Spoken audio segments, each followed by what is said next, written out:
1 jam sebelum pesta ulang tahun anak saya dimulai. Sebuah pesan masuk menghancurkan dunia saya. Gundik, suami saya mengirim foto pernikahan siri mereka. Ia mengaku sebagai nyonya besar yang baru.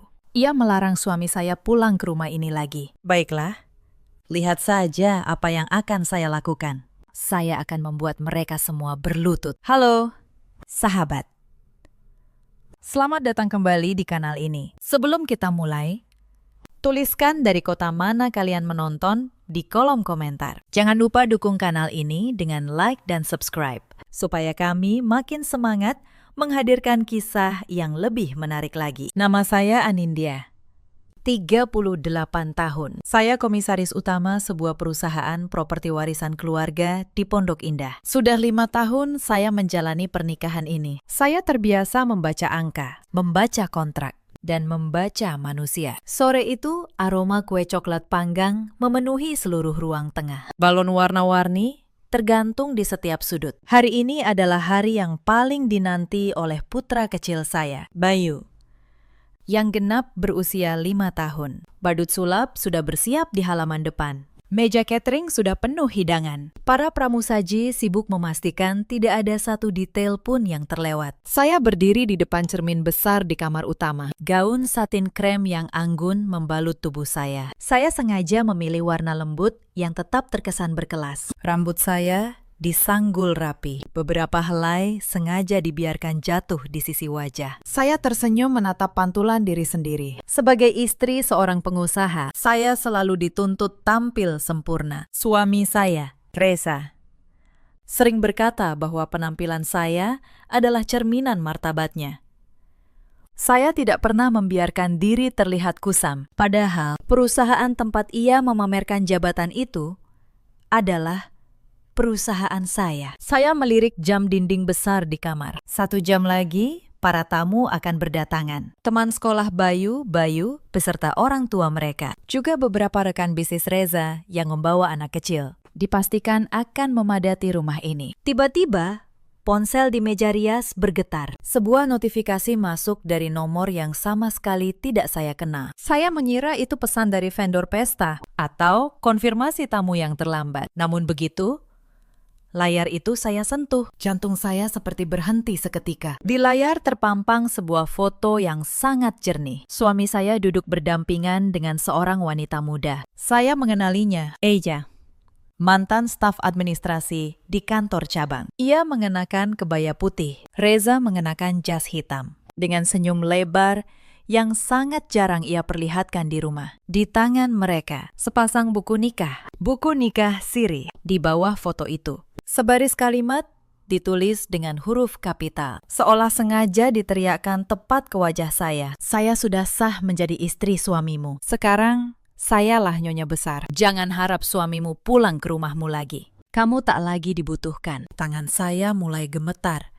Ponsel di genggaman terasa berkali lipat lebih berat. Dada saya seperti dihantam gada besi. 5 tahun pernikahan yang saya bangun dengan kepercayaan, pengorbanan, dan kesetiaan ternyata dibalas dengan belati dari belakang.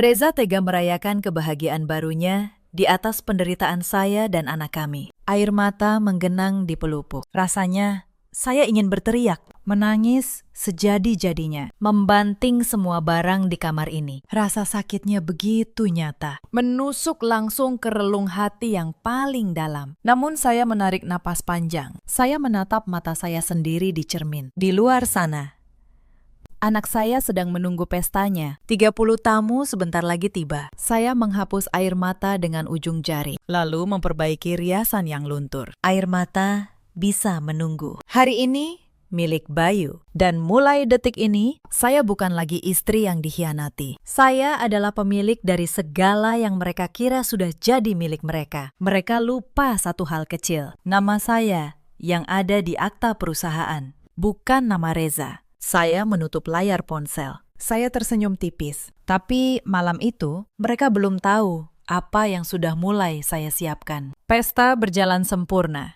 Bayu tertawa lepas saat badut mengeluarkan kelinci dari topi. Anak saya berlari ke sana kemari, membagikan kue kepada teman-temannya. Matanya berbinar penuh kebahagiaan. Melihatnya seperti itu, Saya merasa setiap senyum yang saya paksakan hari ini layak diperjuangkan. Para tamu memuji dekorasi, memuji hidangan, memuji saya sebagai tuan rumah yang anggun. Tidak ada satupun yang tahu bahwa 1 jam sebelumnya dunia saya baru saja runtuh. Reza tidak datang. Ia mengirim pesan singkat.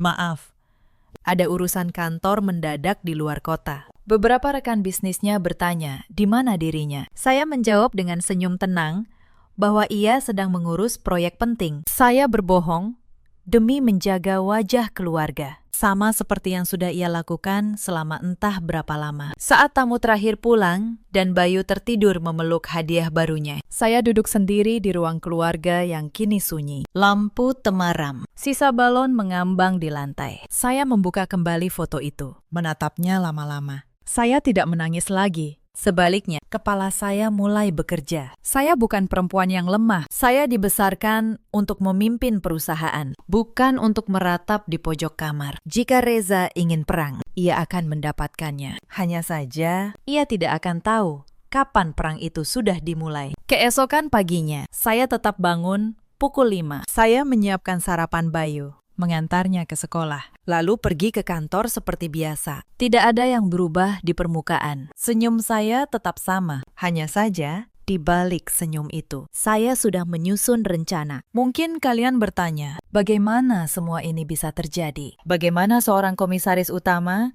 bisa membiarkan suaminya menjabat di perusahaan sendiri? Jawabannya sederhana. Karena dulu saya mencintainya. Saya bertemu Reza 8 tahun lalu. Saat itu, ia hanya karyawan biasa di sebuah perusahaan rekanan. Tampan, sopan, pandai bicara. Ayah saya, yang waktu itu masih memimpin perusahaan, sempat memperingatkan saya, "Anindya, lelaki yang terlalu pandai membuatmu nyaman. Biasanya sedang menyiapkan sesuatu," katanya. Saya tidak mendengarkan. Saya jatuh cinta dan saya menikahinya. Setelah ayah saya wafat, saya mewarisi perusahaan demi menjaga harga diri Reza sebagai suami. Saya mengangkatnya menjadi direktur. Saya beri ia kantor, mobil, jabatan, dan rasa hormat dari banyak orang. Saya pikir itu cara saya mencintainya. Ternyata itu cara saya memberinya pisau untuk menikam saya sendiri. Tahun-tahun pertama pernikahan kami terasa hangat. Bayu lahir. Dan Reza tampak seperti ayah yang baik. Tapi perlahan ada yang berubah.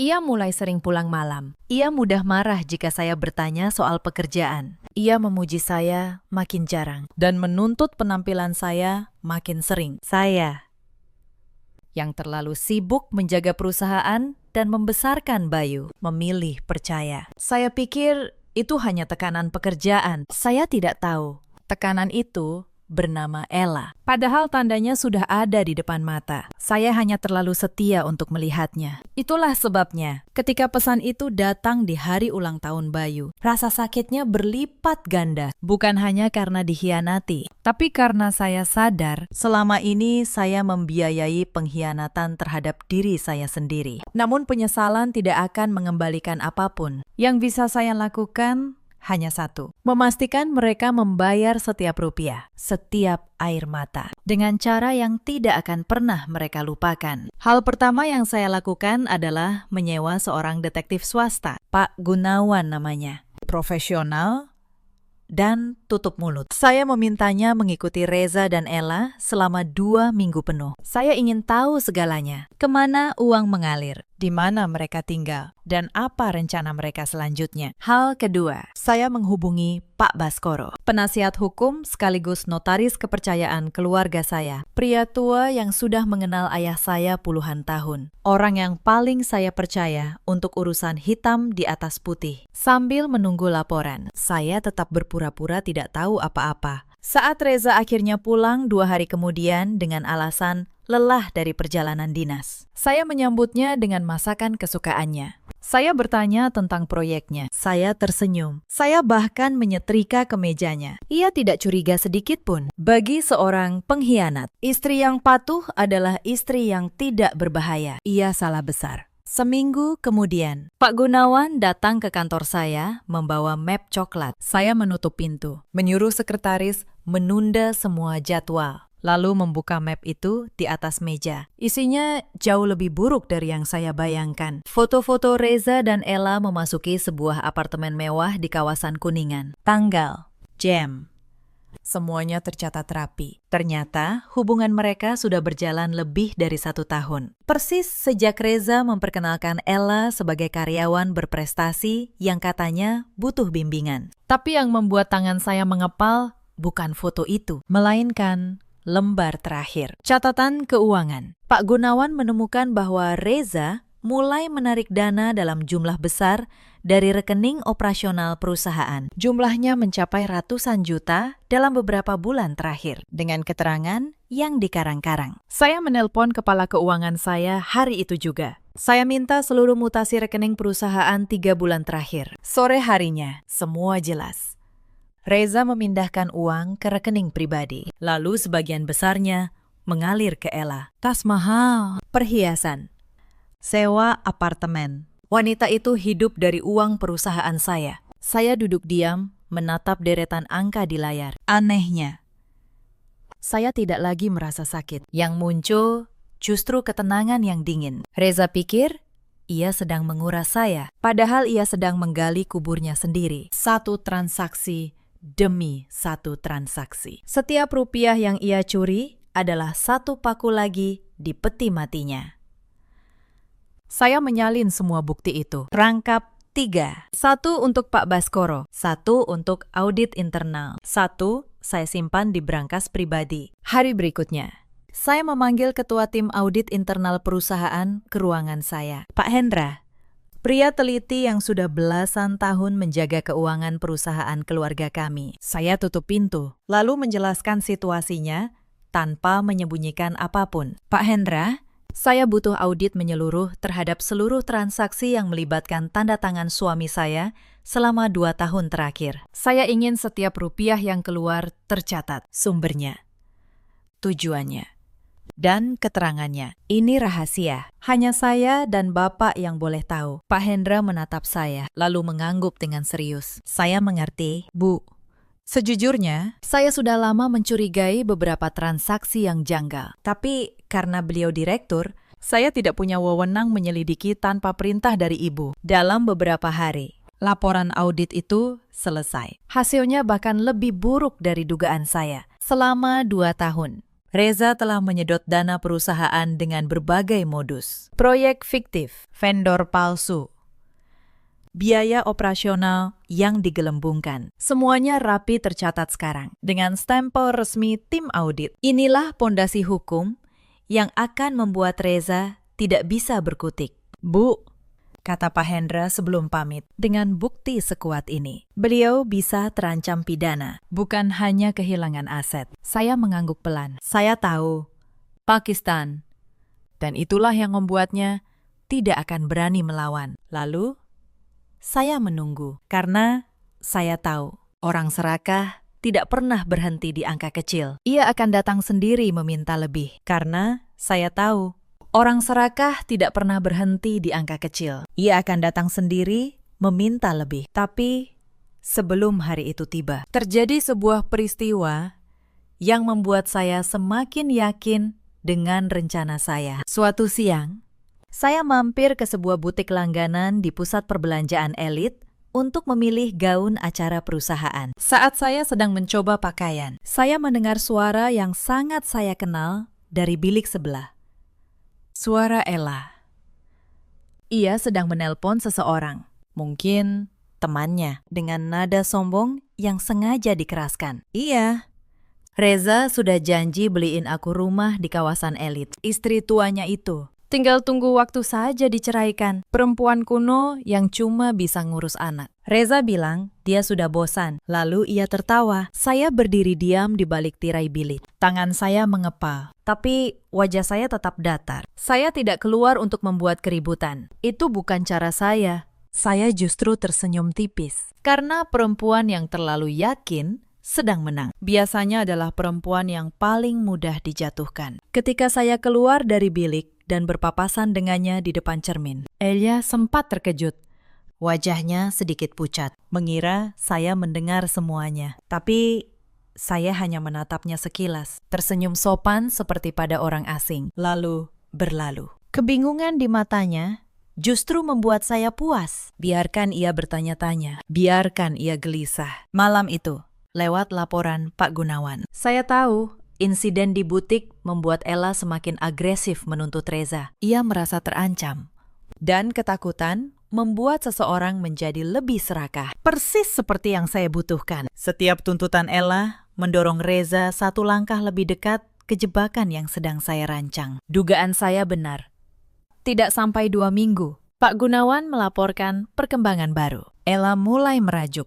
Ia tidak lagi puas tinggal di apartemen. Ia menuntut Reza membelikannya sebuah rumah mewah di kawasan elit, supaya ia tidak lagi dihina sebagai wanita simpanan. Tuntutan itu jelas butuh dana tunai yang sangat besar. Jauh melebihi batas penarikan yang bisa dilakukan Reza tanpa persetujuan saya. Sebagai komisaris utama, tanda tangan sayalah kunci untuk mencairkan dana cadangan perusahaan. Dan saya tahu, cepat atau lambat, Reza akan datang membawa selembar kertas dan sebuah kebohongan manis. Memohon tanda tangan itu. Beberapa hari kemudian, kesabaran saya benar-benar diuji. Saat saya menjemput Bayu di sekolah, seorang wanita mendekati saya di area parkir. Eya. Ia datang dengan mobil mewah, mengenakan pakaian mahal, dengan tatapan penuh kemenangan. Jadi ini anaknya, katanya, sambil melirik Bayu yang menggenggam tangan saya. Lucu juga. Sayang sekali, ayahnya sudah punya keluarga baru. Darah saya mendidih. Tapi saya menarik Bayu mendekat, lalu menyuruhnya masuk ke mobil bersama Bu Asih yang menunggu. Setelah Bayu tidak bisa mendengar, saya menghadap Ella dengan tenang. Kamu boleh menghina saya sesukamu, kata saya pelan. Namun, setiap kata saya tekan. Tapi jika kamu berani mendekati anak saya sekali lagi, kamu akan tahu siapa sebenarnya yang sedang berhadapan denganmu. Sekarang, pergi. Ada sesuatu dalam nada saya yang membuat senyum Ella memudar. Ia mungkin mengira saya istri lemah yang hanya bisa menangis. Untuk pertama kalinya, ia melihat sisi lain dari saya. Ia mundur, masuk ke mobilnya, dan pergi. Tapi saya tahu, ini belum berakhir. Justru sebaliknya, ini mempercepat segalanya. Di dalam mobil, Bu Asih menatap saya dari kaca spion. Wanita yang sudah bekerja untuk keluarga saya sejak saya kecil, itu berkata pelan, Bu Asih sudah lama tahu ada yang tidak beres dengan Pak Reza. Bu Asih sering lihat dia menelepon diam-diam di taman belakang. Maaf Bu Asih, baru berani cerita sekarang. Saya menggenggam tangannya. Tidak apa-apa, Bu Asih. Sekarang Ibu sudah tahu semuanya. Dan Ibu sudah punya rencana. Bu Asih mengangguk. Matanya berkaca-kaca. Setidaknya, di tengah rumah yang penuh kebohongan, masih ada satu orang yang benar-benar setia. Maka saya bergerak lebih dulu. Pagi itu saya menemui Pak Baskoro di kantornya yang sunyi. Saya jelaskan semuanya. Foto, mutasi rekening, tuntutan Ella. Pak Baskoro mendengarkan dengan tenang, lalu tersenyum tipis. Saya menjelaskan semuanya kepada Pak Baskoro. Foto perselingkuhan, mutasi rekening, laporan audit, dan tuntutan Ella akan rumah mewah. Pria tua itu mendengarkan dengan saksama, sesekali mencatat di buku kecilnya. Setelah saya selesai, ia melepas kacamatanya, mengusap wajahnya yang lelah, lalu menatap saya. Anindya, katanya. Memanggil saya dengan nama kecil, seperti yang dulu sering dilakukan ayah saya. Ayahmu pasti akan bangga melihat caramu menghadapi ini. Tidak dengan tangisan, tapi dengan strategi. Lalu, ia tersenyum tipis. Jadi, suami ibu akan datang meminta tanda tangan untuk mencairkan dana proyek, katanya pelan. Kalau begitu, kita beri dia jalan masuk. Tapi kita yang menentukan pintu keluarnya. Saya mengangguk. Rencana itu sederhana, namun mematikan. Reza pasti akan mengajukan sebuah proposal proyek. Hampir pasti proyek fiktif. Karangan untuk menarik uang tunai. Ketika ia menyodorkan dokumen persetujuan untuk saya tanda tangani, kami akan menukarnya, bukan dengan dokumen palsu, melainkan dokumen yang sah secara hukum. Hanya saja dengan satu klausul tambahan yang ia tidak akan repot membacanya. Pak Baskoro menyiapkan sebuah surat persetujuan pencairan dana, lengkap dengan kop perusahaan dan format resmi. Di halaman terakhir, tepat di atas kolom tanda tangan Reza, ia menyelipkan satu klausul. Bahasanya padat dan teknis. Jenis kalimat hukum yang malas dibaca orang yang sedang terburu-buru. Saya membuka map merah itu dan membaca klausul tambahannya. Isinya jelas. Jika penanggung jawab proyek gagal memberikan laporan perkembangan dan keuntungan yang dijanjikan dalam waktu yang sangat singkat, maka seluruh aset pribadinya, termasuk saham minoritasnya, akan disita perusahaan sebagai ganti rugi atas kegagalan bayar. Tepat sekali, Ibu, jawab Pak Baskoro. Dan karena proyek yang akan ia ajukan itu fiktif, ia pasti gagal bayar. Begitu ia menandatangani dokumen ini, ia menyerahkan lehernya sendiri ke dalam jerat hukum. Seluruh hartanya beralih menjadi jaminan utang. Saya tersenyum. Perangkapnya sudah terpasang sempurna. Sekarang saya hanya perlu menunggu Reza pulang dan dengan sukarela melangkah masuk ke dalamnya. Setelah dari kantor Pak Baskoro, saya pulang dan bersikap seperti biasa. Saya memastikan rumah rapi. Saya memasak makan malam kesukaan Reza. Saya menyambutnya dengan senyum hangat, seolah saya istri paling setia di dunia. Malam itu, Reza terlihat gelisah sejak duduk di meja makan. Sesekali ia memeriksa ponsel, lalu mematikan layarnya cepat-cepat. Saya tahu betul apa yang sedang terjadi. Menurut laporan Pak Gunawan, hari itu Ella sedang mengamuk gara-gara sebuah insiden di butik. Ia menuntut rumah mewah itu segera, atau ia akan pergi. Tuntutan itulah yang membuat Reza panik dan terburu-buru mengajukan proposal proyeknya. Sepanjang minggu itu, Reza berubah menjadi semakin manis. Ia membawa pulang oleh-oleh, memuji masakan saya, bahkan sesekali mengajak Bayu bermain. Saya tahu persis apa artinya semua ini. Bukan penyesalan, melainkan persiapan. Ia sedang melunakkan saya sebelum meminta sesuatu yang besar. Suatu malam, ia mencoba memancing. Sayang, menurutmu, kalau perusahaan punya proyek besar yang butuh modal cepat, kira-kira berapa dana cadangan yang bisa kita cairkan? Tanyanya seolah basa-basi. Saya menjawab dengan hati-hati, pura-pura tidak menaruh curiga. Tergantung proyeknya. Kalau memang menjanjikan, kenapa tidak? Aku selalu percaya pada penilaian bisnismu. Saya melihat matanya berbinar. Umpan saya termakan.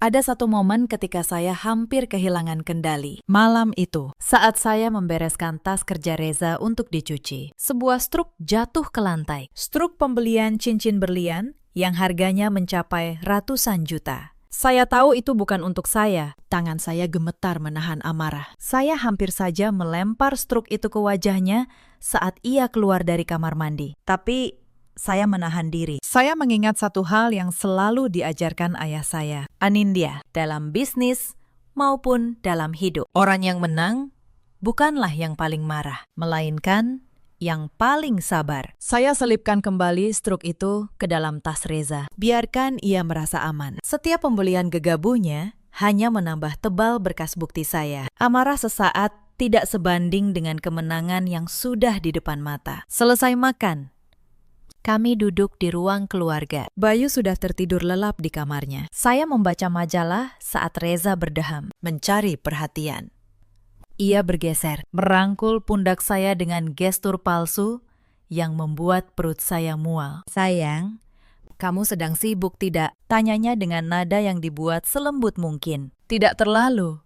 Ada apa? Jawab saya sambil menutup majalah dan menatapnya penuh perhatian. Ia menarik napas panjang, lalu mulai melancarkan kebohongannya. Begini, aku sedang menangani sebuah proyek besar yang sangat menjanjikan. Pembukaan kawasan wisata terpadu di luar pulau. Keuntungannya bisa berlipat 3 dalam waktu singkat. Ini peluang emas untuk perusahaan. Tapi proyek ini butuh suntikan dana tunai yang besar secepatnya. Untuk pembebasan lahan, sebelum diambil pesaing. Saya pura-pura mendengarkan dengan kagum. Kedengarannya luar biasa. Kamu memang selalu punya insting bisnis yang tajam. Lalu, apa masalahnya? Masalahnya, lanjut Reza, untuk mencairkan dana cadangan perusahaan sebesar itu. Pihak keuangan membutuhkan tanda tanganmu sebagai komisaris utama. Aku sudah menyuruh tim legal menyiapkan draft persetujuannya. Ia mengeluarkan sebuah map merah dari tas kerjanya. Tentu saja itu map yang sama. Map yang sudah dimodifikasi Pak Baskoro pagi tadi. Lalu dikirim kembali ke meja Reza,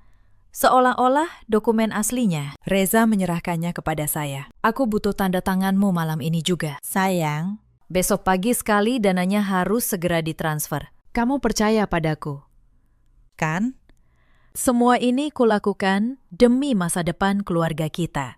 Demi Bayu, saya menerima map itu. Saya membukanya perlahan. Saya menatap deretan angka 0 yang sangat panjang di lembar pengajuan. Reza benar-benar serakah.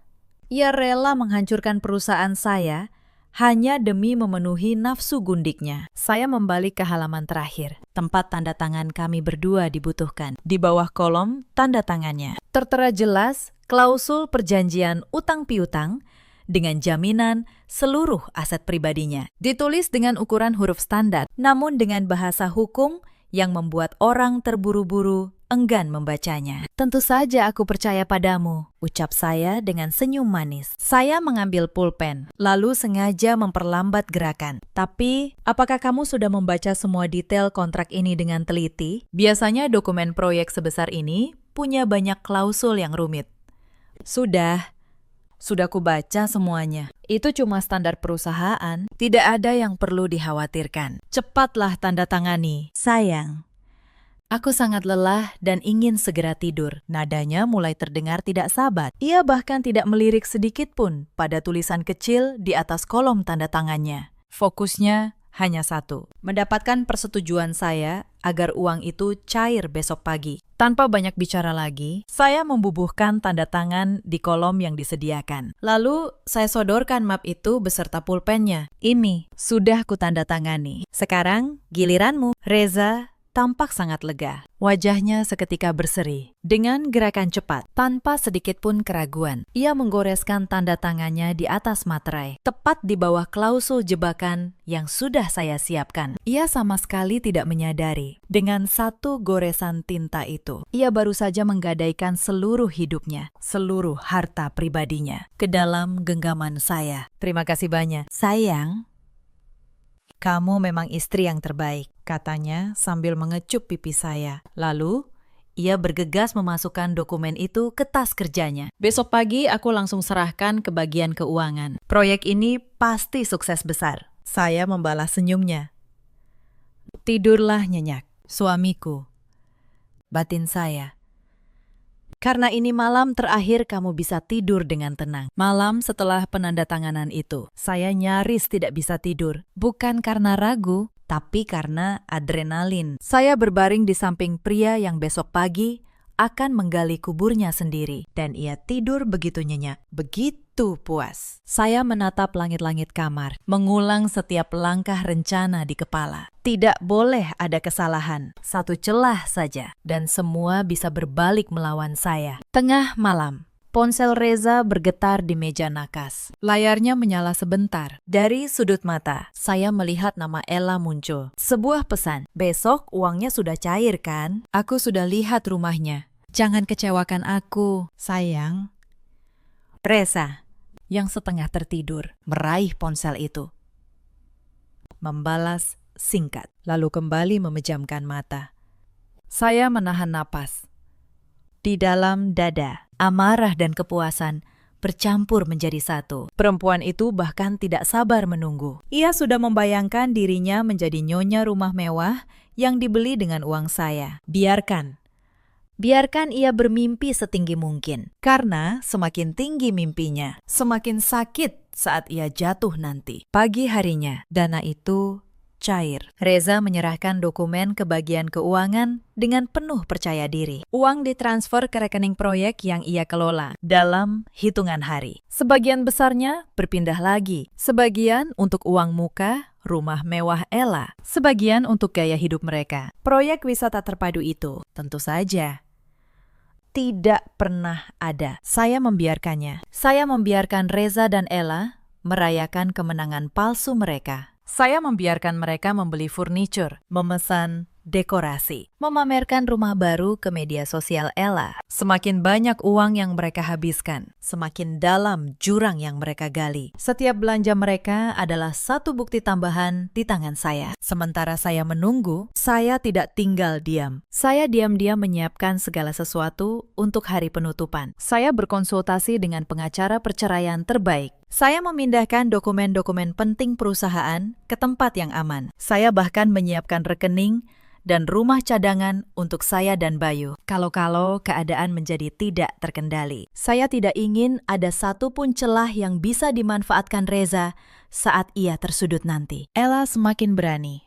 Ia mulai memamerkan kehidupan barunya di media sosial. Foto rumah mewah, tas bermerek, liburan ke luar negeri, yang dibayar dengan uang perusahaan saya. Di salah satu unggahannya, ia bahkan menulis keterangan yang menyindir tentang bagaimana ia berhasil mendapatkan pria yang dulu milik orang lain. Banyak orang yang mengenal saya melihatnya. Beberapa rekan bisnis diam-diam menanyakan kabar saya dengan nada penuh iba. Ada yang berbisik di belakang. Ada pula yang terang-terangan menyindir. Kasihan ya, perusahaan sebesar itu. Tapi suaminya selingkuh. Kalimat-kalimat seperti itu sampai ke telinga saya lewat berbagai jalan. Dulu, mungkin saya akan merasa malu. Sekarang, saya hanya tersenyum. Mereka tidak tahu, perempuan yang mereka kasihani itu sedang memegang kendali penuh atas nasib semua orang dalam cerita ini. Dulu, hal seperti itu mungkin akan menghancurkan saya. Tapi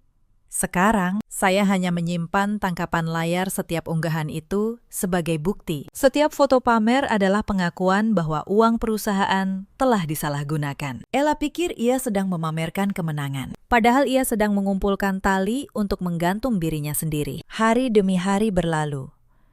Tenggat laporan proyek dalam klausul itu semakin dekat. Reza, yang sibuk memuaskan Ella, sama sekali lupa bahwa ia pernah menandatangani sebuah janji. Ia tidak punya laporan. Ia tidak punya keuntungan. Ia tidak punya proyek. Yang ia punya hanya utang atas namanya sendiri dengan jaminan seluruh hartanya. Lalu datanglah hari yang dinanti Gundik itu. Ella mengadakan semacam syukuran kecil di rumah mewah barunya. Ia mengundang beberapa orang, memamerkan statusnya sebagai nyonya besar yang baru. Dan dengan kepercayaan diri seorang perempuan yang merasa sudah menang, ia melakukan satu hal yang paling bodoh. Ia menelepon saya. "Halo, apakah ini istri tua Reza?" Suaranya penuh ejekan. "Saya rasa kamu sudah lihat foto kami. Sekarang Reza tinggal bersama saya. Sebaiknya kamu tahu diri. Tanda tangani saja surat cerai itu dan pergi dari hidup kami. Reza sudah bahagia.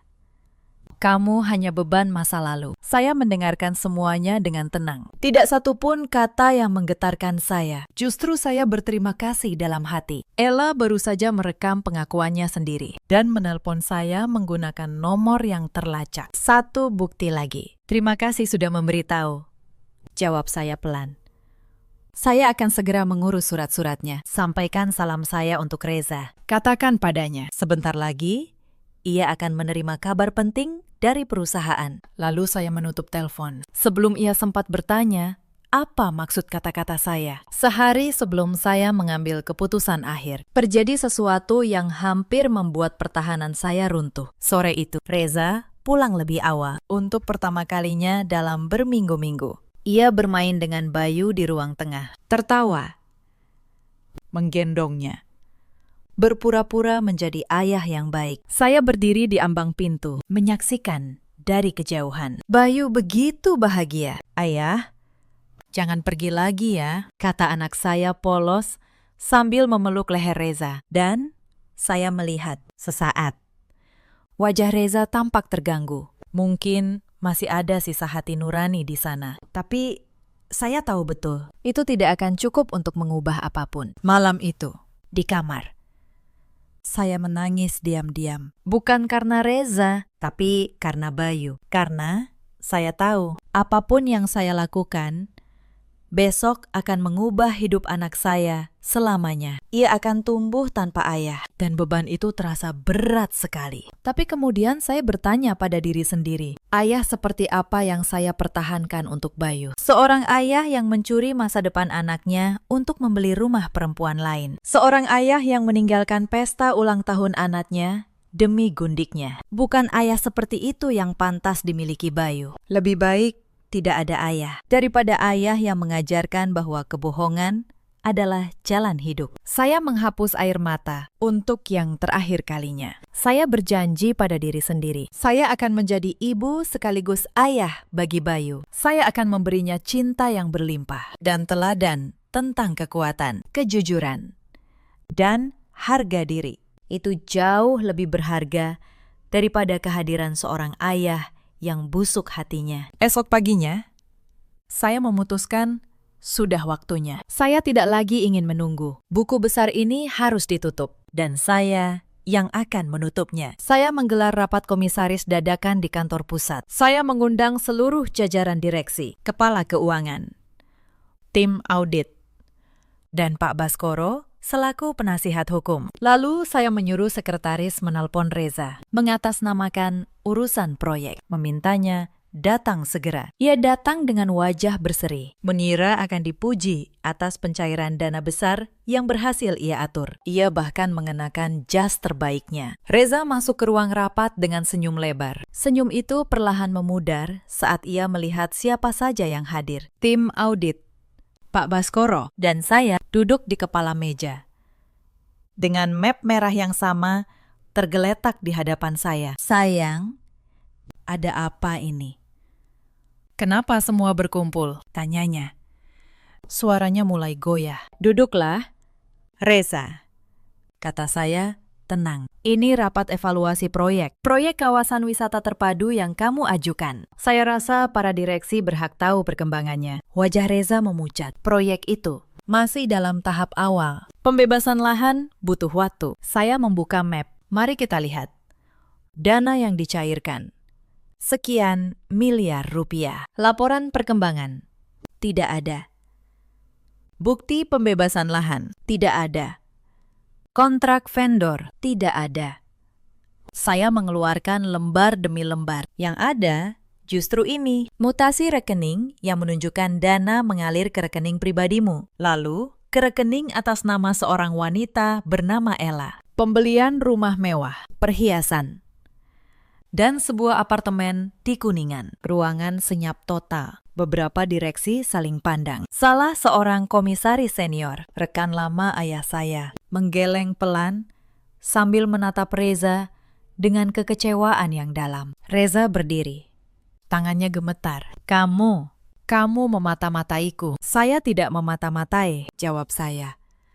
Saya hanya membaca dokumen yang kamu tanda tangani sendiri. Saya membalik ke halaman terakhir map merah itu dan mendorongnya ke arahnya. Bacalah klausul ini.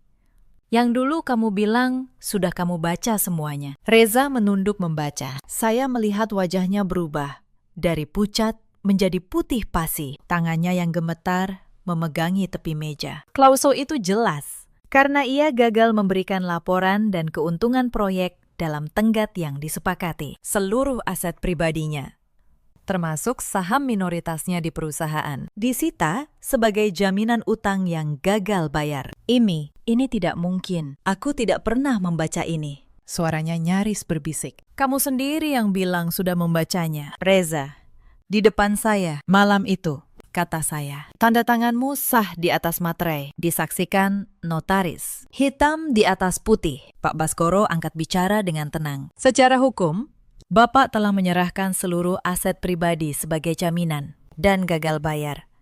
Maka, aset itu kini menjadi hak perusahaan. Selain itu, fakta bahwa dana perusahaan dialihkan untuk kepentingan pribadi membuka kemungkinan tuntutan pidana atas penggelapan dana korporasi. Kata penggelapan itu menghantam Reza seperti palu. Ia jatuh terduduk kembali ke kursinya. Pria yang beberapa minggu lalu begitu percaya diri merancang pengkhianatan, kini hanya bisa menatap kosong ke arah meja. Anindya, tolong.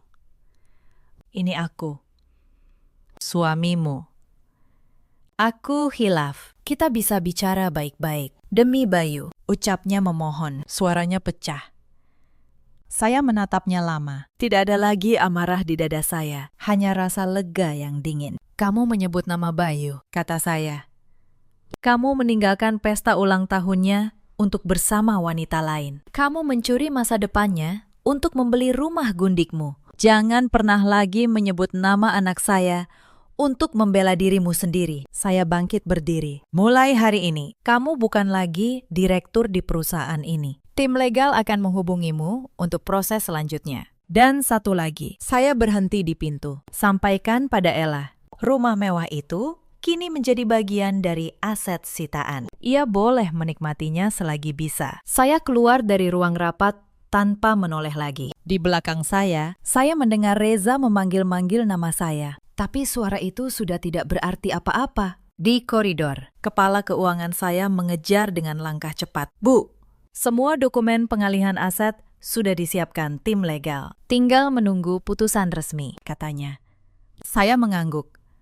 Jalankan.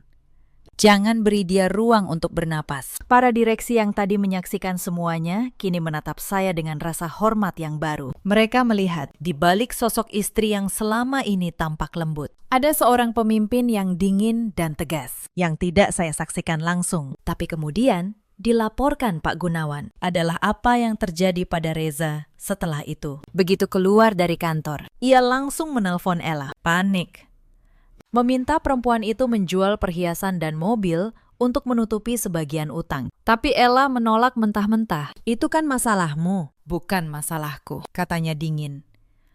Lalu menutup telepon. Untuk pertama kalinya, Reza merasakan dikhianati oleh orang yang ia korbankan segalanya untuknya. Ia bahkan sempat mencoba menemui beberapa rekan bisnis lama untuk meminjam uang. Tapi kabar tentang penggelapan dana sudah menyebar di kalangan terbatas. Tidak ada yang mau berurusan dengannya. Pintu demi pintu tertutup. Pria yang dulu begitu dihormati, kini menjadi orang yang dihindari. Karma tidak datang dengan suara gemuruh. Ia datang pelan-pelan, lewat pintu-pintu yang satu persatu tertutup di depan wajahnya. Malam itu, Reza datang ke rumah, menggedor pintu, memohon, menangis. Ia bersumpah akan meninggalkan Ella, akan memperbaiki semuanya. Saya berdiri di balik pintu kaca, menatapnya tanpa membukanya. Bu Asih, pembantu setia saya, berdiri di samping saya dengan tatapan iba bercampur lega. Bu, mau saya panggilkan satpam? Tanya Bu Asih. Iya, jawab saya pelan.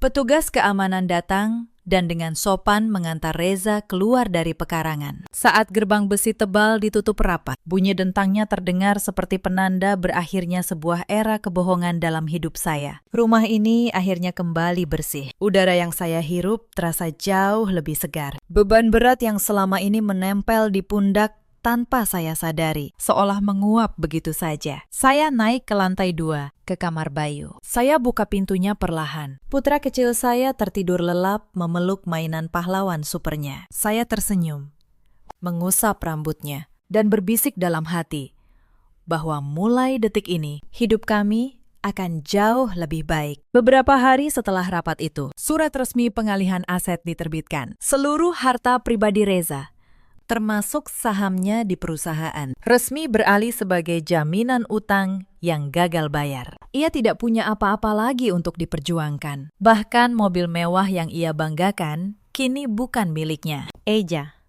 mendengar kabar bahwa rumah mewah yang ditempatinya termasuk aset sitaan, mulai gelisah. Ketika petugas datang membawa dokumen resmi, ia mengamuk, berteriak, menuntut bertemu Reza. Tapi Reza sendiri sudah tidak punya kuasa apapun. Rumah impian yang ia bangun di atas pengkhianatan itu runtuh hanya dalam hitungan minggu sejak dihuni. Proses perceraian berjalan sangat cepat. Bukti yang saya miliki terlalu kuat dan tak terbantahkan. Mutasi rekening perusahaan, laporan audit, foto perselingkuhan, dan surat perjanjian utang dengan jaminan aset yang ia tanda tangani sendiri. Semuanya menjadi senjata mematikan di meja hijau. Menyadari ia tidak punya celah sedikit pun untuk membela diri, dan ketakutan setengah mati akan ancaman penjara atas tuduhan penggelapan dana korporasi. Reza akhirnya menyerah. Ia menandatangani seluruh dokumen perceraian dan menyerahkan hak asuh anak tanpa perlawanan berarti. Pengadilan mengabulkan semua tuntutan saya. Saya mendapatkan hak asuh penuh atas Bayu. Seluruh aset properti dan perusahaan kembali sepenuhnya ke tangan saya. Dan Reza dinyatakan bangkrut secara hukum. Pergi dari kehidupan saya hanya dengan pakaian yang melekat di tubuhnya. 6 bulan berlalu sejak malam yang mengubah segalanya itu. Kehidupan saya kini berjalan damai dan utuh. Saya kembali memimpin penuh perusahaan warisan keluarga, mengendalikannya dengan visi yang tajam. Di bawah kepemimpinan saya, perusahaan justru berkembang jauh lebih pesat dibanding saat masih dikelola pria tidak berkompeten itu. Saya menjadi sosok wanita mandiri, sukses, dan dihormati di kalangan bisnis. Saya tidak perlu lagi tersenyum di balik kebohongan atau memaksakan diri tampil sempurna untuk menutupi kelemahan seorang suami. Saya bersinar dengan kekuatan saya sendiri. Hari ini kami merayakan libur keluarga di sebuah resor pribadi yang tenang di pinggiran kota. Bayu berlari riang di taman luas, tertawa mengejar kupu-kupu. Tidak ada lagi pertanyaan kenapa ayahnya tak pernah pulang. Ia tumbuh dalam lingkungan penuh cinta, dikelilingi kasih sayang saya dan keluarga saya. Bayu kini tumbuh menjadi anak yang ceria dan percaya diri. Ia tidak lagi bertanya tentang ayahnya. Sebagai gantinya, ia dikelilingi oleh kakek dari pihak keluarga saya, oleh Bu Asih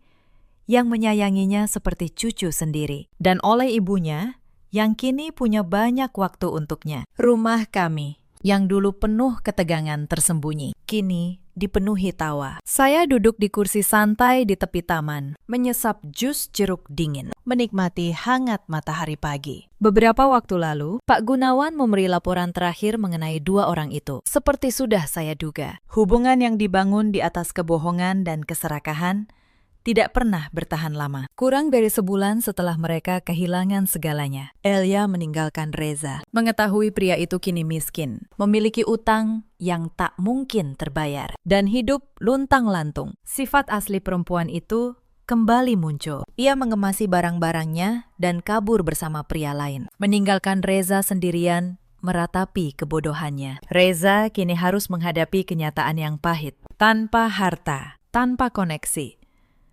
dengan nama yang sudah hancur di dunia bisnis. Ia kesulitan mendapat pekerjaan yang layak. Pak Gunawan melaporkan, pria itu kini menyewa sebuah kamar kontrakan kumuh di pinggiran kota, dan sehari-hari hanya bisa bekerja serabutan untuk menyambung hidup. Ia sering terlihat duduk termenung di warung pinggir jalan, memandangi foto lama keluarga kami dengan tatapan kosong penuh penyesalan. Ia telah membuang sebuah berlian demi memungut sebutir kerikil jalanan. Dan kini, ia membayar mahal untuk kebodohan itu seumur hidupnya. Saya meletakkan gelas jus, lalu bangkit saat melihat Bayu berlari menghampiri saya, membawa setangkai bunga liar. Ia tersenyum lebar, menyodorkan bunga itu dengan mata berbinar. Saya menerimanya, memeluk erat tubuh kecilnya, dan mencium pipinya penuh kasih sayang. Melihat masa lalu yang hancur dan masa depan yang kini bersinar terang, saya menyadari satu hal. Ketenangan dan kesabaran adalah senjata yang jauh lebih mematikan daripada amarah yang meledak-ledak. Saya tidak perlu menghancurkan tangan saya sendiri untuk membalas dendam. Saya hanya perlu membiarkan keserakahan mereka menghancurkan diri mereka sendiri. Cerita ini mengajarkan kita banyak hal. Jangan pernah meremehkan seorang perempuan yang tampak diam, karena diamnya bisa jadi adalah caranya menyusun langkah. Dan jangan pernah membangun kebahagiaan di atas penderitaan orang lain, karena fondasi seperti itu pasti runtuh. Ada banyak perempuan di luar sana yang pernah berdiri di posisi saya dulu, dikhianati di saat paling rapuh, diremehkan, dianggap beban. Kepada kalian, ketahuilah bahwa nilai diri kalian tidak pernah ditentukan oleh pria yang memilih pergi. Kekuatan kalian ada pada diri kalian sendiri. Ada juga banyak suami seperti Reza di luar sana yang menira rumput tetangga lebih hijau, lalu membuang keluarga demi kesenangan sesaat. Mereka lupa apa yang ditanam, itu pula yang akan dituai. Dan ada pula para perempuan yang memilih jalan seperti Ella, yang merasa bisa membeli kebahagiaan dengan merebut milik orang lain. Mereka lupa sesuatu yang didapat dengan cara busuk akan pergi dengan cara yang sama. Kini, buku masa lalu itu sudah resmi saya tutup. Dikunci rapat dengan kemenangan. Tidak ada lagi kebohongan. Tidak ada lagi pengkhianatan. Yang tersisa hanyalah saya, anak saya, dan kehidupan baru yang tenang. Saya, sang nyonya besar yang sebenarnya. Dalam hidup, kita selalu punya pilihan. Memilih hancur atau memilih bangkit. Ceritakan kisah kalian di kolom komentar. Terima kasih sudah menemani sampai akhir.